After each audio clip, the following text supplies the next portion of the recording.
Hi everyone, it is Lisa with lisafurland.com, and I am a crowdfunding consultant for indie authors to help them successfully crowdfund their books on Kickstarter and IndieGoGo.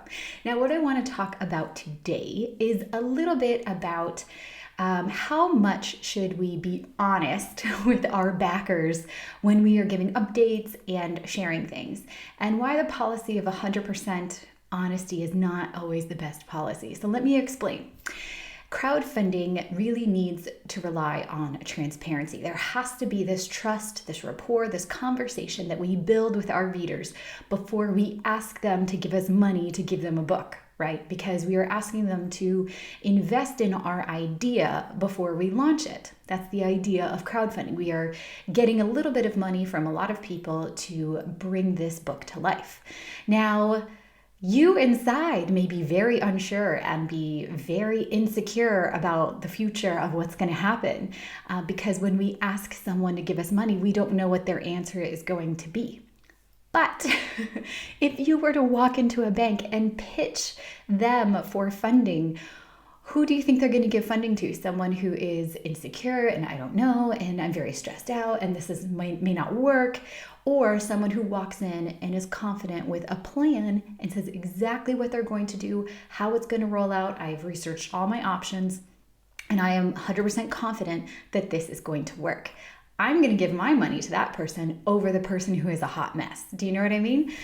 Be that hot mess in private when after a launch day, when you are stressed out and freaking out and wondering where your backers are going to come from because launch day was so crazy and hectic, and now you're left with, I don't know, crickets, and you're like, oh, what's going to happen? I have 29 more days left. What am I going to do?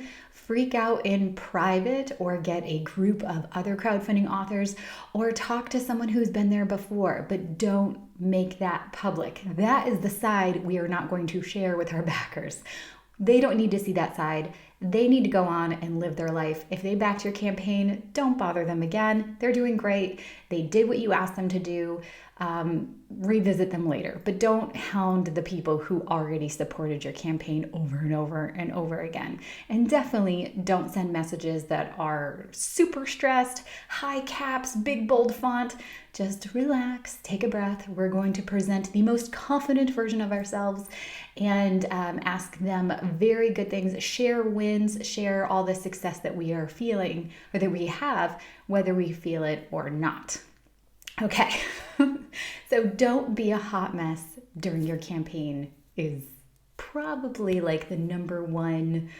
Just don't share everything with your backers. You have to lead with confidence and then it will come, right?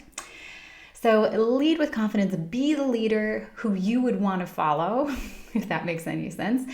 Be this person who is super confident and knows what they're doing and within reason. I mean, it's totally okay to share when things go wrong or when something pops up that you didn't expect. Of course, like people want to know that, but not a strategic error on your part.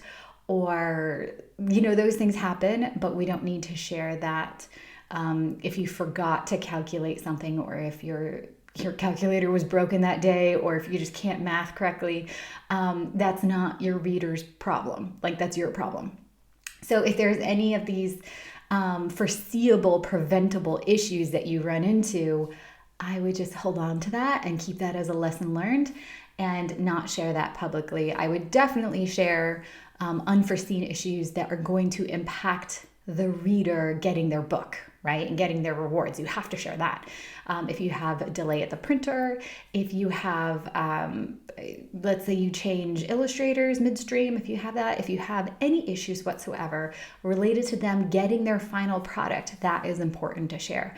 I'm sending those who are mid-campaign, I am sending you calm and relaxed vibes and just take frequent deep breaths. It's important that you don't spin off the rails and kind of go crazy and show people that like you're super stressed out. Just keep it going. I guarantee you, for the most part, people are not watching your campaign as closely as you are watching your campaign. And so don't feel like you have to provide a ton of updates or freak out moments or unless it's to the right people, to people who understand and who have been where you have been. Okay, those are my tips. Hope they're helpful. Leave a comment below if you have any questions about messaging or reaching out to backers during your campaign. All the best to you. Bye.